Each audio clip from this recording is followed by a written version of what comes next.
नमस्कार, मी श्रीकांत उमरीकर. आपण पाहतात अनालायझर लोकनीती. आज घटस्थापना. त्या निमित्तानं शक्तीची उपासना नावाची काय गोष्ट असते याच्यावरती थोडंसं वेगळं काही विवेचन तुमच्यासमोर ठेवावं, मनोगत तुमच्यासमोर ठेवावं म्हणून हा मुद्दाम थोडासा वेगळा व्हिडिओ करतो आहे. एरवी सहसा नवरात्रीचे 9 दिवस, मग त्या 9 रंगाच्या साड्या आणि गरबा किंवा दुसरीकडून एक धार्मिक अर्थ, काही घरांमध्ये उपास तापास सगळे चालतात.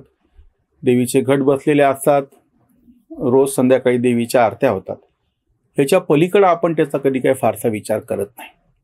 मला असं वाटलं की थोडंसं शक्तीची उपासना ह्या संदर्भामध्ये काही तुमच्यासमोर ठेवावं. सगळ्यात पहिली गोष्ट म्हणजे हे जे सगळे 9 दिवस शक्तीची जी उपासना करायची आहे त्याच्यातला एक अतिशय ढोबळ वरवरचा असा अर्थ निघू शकतो, काढता येतो किंवा आहेही, की प्रत्यक्ष शारीरिक पातळीवरची जी शक्ती आपण जिला म्हणतो, बलोपासना असा शब्द आपल्याकडे आधीपासून वापरलेला आहे. आता काही कुठे युद्ध करायचं नाही, लढाया करायच्या नाही, पण आपलं शरीर नीट राहण्याच्यासाठी म्हणून किमान काही व्यायाम आवश्यक आहे आणि तो केला पाहिजे. आणि तो भौतिक पातळीवरच असतो, किमान चालणं तरी, म्हणजे इतक्या गोष्टी तरी केल्या पाहिजेत, हा एक. पण त्याला जोडून दुसरा एक जो अर्थ आहे की सामाजिक शक्ती आपण असं म्हणूयात, आणि ती भौतिक पातळीवरची म्हणजे प्रत्यक्ष संख्या दिसली पाहिजे. जसं आपण लोकशाहीमध्ये तुमचं मतदान झालं पाहिजे ही महत्त्वाची गोष्ट. परवा काश्मीरच्या मतदानाचा शेवटचा टप्पा पार पडला आणि 70% पुढं त्याचं सरासरी मतदान केलं. खूप चांगली गोष्ट. म्हणजे ही जी आकडा आहे, संख्या आहे, ही शक्ती सामाजिक पातळीवरची, किंवा एखाद्या कार्यक्रमाला म्हणतो आपण गर्दी गोळा होणे, नुसतीच गर्दी कामाची नाही, गर्दी असलेली, पण त्यांची पण संख्या पाहिजे समोर. त्याच्यानंतर एखाद्या गोष्टीच्या पाठीमागं तुमचं सगळं बळ म्हणजे प्रत्यक्ष भौतिक तुमची संख्या, आकडा पाहिजे. बाजारपेठेमध्ये सुद्धा एखादी वस्तू किती विकल्या जाते, त्याला मागणी किती आहे, या सगळ्या गोष्टी ह्या भौतिक पातळीवरच्या शक्तीची उपासनामध्ये येतात, वैयक्तिक पातळीवरती आणि सामाजिक पातळीवरती. म्हणजे नुसतं बोलून चालणार नाही. मतदान करायचं तर तुम्हाला प्रत्यक्ष मतदान केंद्रावर झाला पाहिजे, आकडा दिसला पाहिजे. एखाद्या वस्तूची मागणी असेल तर त्याच्याप्रमाणे तितकी त्याची खरेदी झाली पाहिजे, तितका पैसा बाजारामध्ये फिरला पाहिजे, संख्या दिसली पाहिजे एखाद्या उपक्रमामध्ये. ह्या सगळ्याला आपण सामाजिक पातळीवरची म्हणा किंवा बलोपासना ही वैयक्तिक पातळीवरची शक्तीची उपासना झाली. दुसरा जो त्याचा अर्थ आहे, जो नेहमीच काढला गेलेला आहे, मनशक्ती आपण ज्याला म्हणतो, अंतरंग, आपल्या अंतरात्म्याची जी शक्ती आहे त्याच्या बाबतीमध्ये पण ही उपासना करायची आहे. म्हणजे तुम्हाला नैतिक अनैतिक हा बारीक त्याच्यातला भेद कळला पाहिजे. तुमची भूमिका विवेकवादी असली पाहिजे. म्हणून विवेकबुद्धी किंवा सत्सत विवेकबुद्धी असा शब्द आपल्याकडे वापरला आहे. ह्याच्यासाठीची म्हणून ही जी मनशक्तीसाठीची उपासना आहे ती आवश्यक आहे. तुम्हाला हा भेद कळला पाहिजे आणि चांगल्याच्या पाठीशी तुम्ही उभं राहिलं पाहिजे, सत्याच्या पाठीशी उभं राहिलं पाहिजे. आणि हे सगळं करत असताना तुमची मनशक्ती, ह्याच्यासाठी ही सगळी उपासना करायची, ती म्हणजे तुमची ती शक्ती अतिशय ताकदवान तुम्ही बनवली पाहिजे, ती शक्ती तुमच्यामध्ये आली पाहिजे. पण जरा मला थोडासा अजून एक वेगळा पण मुद्दा या निमित्तानं तुमच्यासमोर ठेवायचा आहे. आपल्याकडं जसं ह्या विविध शक्ती मानल्या गेलेल्या आहेत, ही तर आहेच एक गोष्ट. दुसरी एक प्रकार जो थोडासा वेगळा असा आहे की आपल्याकडे जे सगळे कला प्रकार, साहित्य, संगीत, ह्या सगळ्या ज्या गोष्टी आहेत ना, त्याला पण एक शक्ती मानल्या गेलेल्या आहे. कला ही मुळातच स्त्री रूपात आहे, स्त्रीलिंगी आहे शब्द असतो. या कलेची जोपासना करण्यासाठी म्हणून जी तुम्हाला मनशक्तीची उपासना करावी लागते, ती पण एक वेगळी अशी गोष्ट आहे. म्हणजे सहज कला साध्य होत नाही. जसं गायकाला रियाज करावा लागतो, लेखक कवींना शब्दाच्या वापराच्या संदर्भामध्ये जागरूक राहून त्याचा अभ्यास करावा लागतो, शिल्पकाराला तासनतास एखाद्या दगडावरती काम करून किंवा त्याच्यावरती काम करून ती सफाई मिळवावी लागत असते. चित्रकार असो, नट असो, नटाला सुद्धा फार मोठ्या प्रमाणामध्ये अभिनय शिकण्यासाठी, म्हणजे आपल्याकडे जी शिकण्याची एक सगळी परंपरा आहे ना, विशेषतः कला किंवा ज्ञानाचे सुद्धा, ह्याच्यासाठी सुद्धा एक मनशक्तीची उपासना असं म्हणलं गेलेलं आहे. म्हणजे ही फक्त अशी गोष्ट नाही आहे की तासनतास एखादी गोष्ट करत राहणे किंवा अतिशय संयमाने, चिकाटीने, चिवटपणे एखाद्या गोष्टीसाठी तुमची सगळी ताकद लावणे. जशी शारीरिक ताकद लावतो तसं मानसिक ताकद नावाची पण एक गोष्ट आहे. आणि ती जो लावू शकतो तर तो त्याच्यावरती विजय मिळू शकतो. तुमच्या मनातल्या सगळ्या दुष्ट वासनांचा महिषासूर, त्याचं जर तुम्हाला त्याचं पूर्णपणे त्याला मर्दन करायचं असेल, त्याला मारून टाकायचं असेल, त्याच्यावरती त्याचा नाश करायचा असेल, महिषासुराचा, ह्या सगळ्या विकृतींचा, तर तुम्हाला त्याच्यासाठी नुसतं शस्त्र घेतलं आणि मारून टाकलं असं होत नाही. हे 9 दिवस जे प्रतीक स्वरूपामध्ये सांगितलेले आहेत ना, त्याचा धार्मिक आणि आध्यात्मिक अर्थ आपण जरा बाजूला ठेवूया. पण कुठल्याही याच्यामध्ये तुम्हाला लढायचं आहे तर त्याची तयारी नावाची एक गोष्ट असते. सरळ जाऊन उठलं, शस्त्र घेतलं आणि लढलं असं होत नाही. ही जी तयारी नावाची गोष्ट आहे त्याचं प्रतीक म्हणून हे 9 दिवस आहे. म्हणून देवी घटामध्ये बसली असं जे म्हणतात की तेव्हा ती पूर्णपणे स्वतःची मनशक्ती तयार करते आहे, बाकीची सुद्धा शक्ती सगळी गोळा करते आहे. आणि हे सगळं झाल्याच्या नंतर दशमीचे दिवशी आंबा निघे सीमोल्लंघना हो, त्या आरतीमधला हे नुसतं आध्यात्मिक नाहीये, लक्षात घ्या. तो अर्थ फार सुंदर आहे. दशमीच्या दिवशी आंबा निघे सीमोल्लंघना हो, सिंहावरी बैसुनी आंबे शस्त्रेत्वा घेऊनी हो. सिंहावर बसली म्हणजे तुझं वाहन आहे, तुझ्या हातामध्ये शस्त्र आहेत, सगळ्या गोष्टी प्रतिकात्मक तुम्ही बघा. म्हणजे तुम्हाला एका ठिकाणाहून दुसऱ्या ठिकाणी जायचे लागणारी जी व्यवस्था आहे ती वाहन, त्या ज्याच्यानं प्रत्यक्ष लढायचं आहे ती शस्त्र.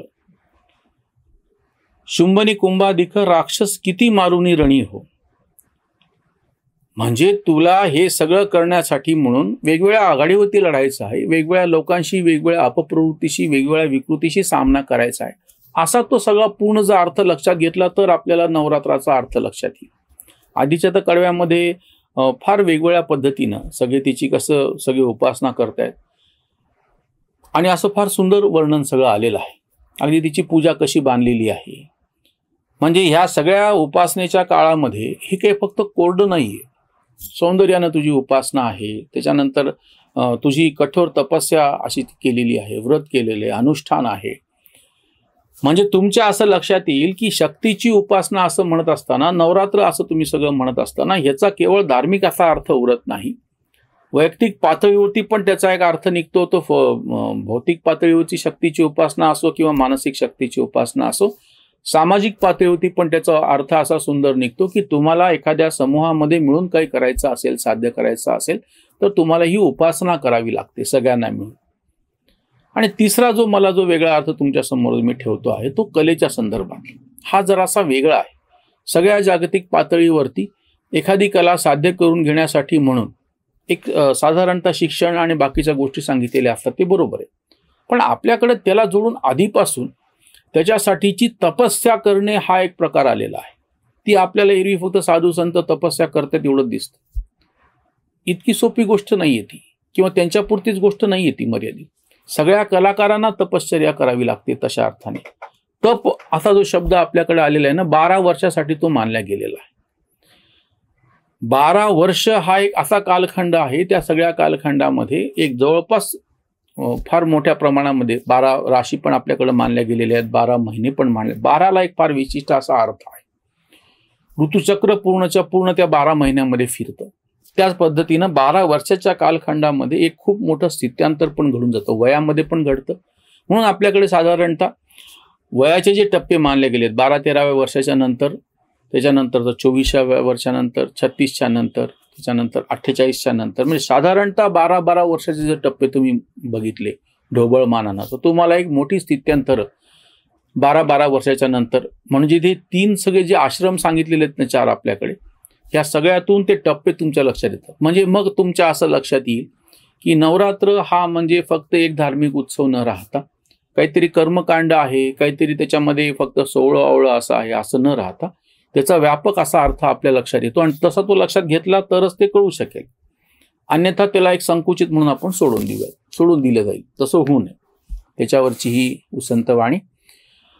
घटाची स्थापना आज नवरात्र, आरतीनी मंत्र ओठांवर, भक्तिभावे चाले देवी आराधना, शक्तीची साधना मनोमनी, दुष्ट भावनांचा करण्याला नाश, शक्तीचा प्रकाश मनी जागो, तपस्या करून 9 दिवसांची प्रखर भक्तीची ज्योत जळे, तप सामर्थ्याने अंगी येते बळ, टाकून या मळ सिद्धता हो, विकृतीचे सारे अघोरी असुर, दुष्टनी भेसूर संपवरे, कांत नवरात्र अर्थ जाणा खरा, सत्य धर्म हिरा उजळू द्या, सत्य धर्म हिरा उजळू. ह्या सगळ्या उपासनेच्या नंतर जो सत्य असा धर्म आहे तो उजळू द्या. कोणाचा धर्म, विशिष्ट चौकटीतला धर्म असं नाहीये. सत्य ही एक नावाची प्रखर गोष्ट मानल्या गेलेली आहे आणि ती ह्या सगळ्यातून अतिशय तेजोपमान होऊन तेजपुंज होऊन समोर यायला पाहिजे. तसंच दुसरं एक स्वधर्म ज्याला म्हणतात, आपल्याला जे काय वाटतं आहे, माझ्या मनाला जे पटतं आहे. तुकाराम महाराजांनी सत्य असत्य काय हे जे सत्याचं जे बळ मानणं, सत्य असत्याशी मन केले ग्वाही, सत्य असत्याशी मन केले ग्वाही, मानी येले नाही बहुमता, असं जे म्हणलेलं आहे. हा जो आपल्या मनातला जो संघर्ष आहे तो सगळा संपून सत्य प्रकटलं पाहिजे. आणि मानी येले नाही बहुमता म्हणजे वेगवेगळी मतं बाकीचे काय म्हणतात ते बाजूला ठेवून मला काय वाटतंय प्रामाणिकपणे ते महत्वाचं आहे. आणि ह्याच्यासाठी उपासना आवश्यक आहे.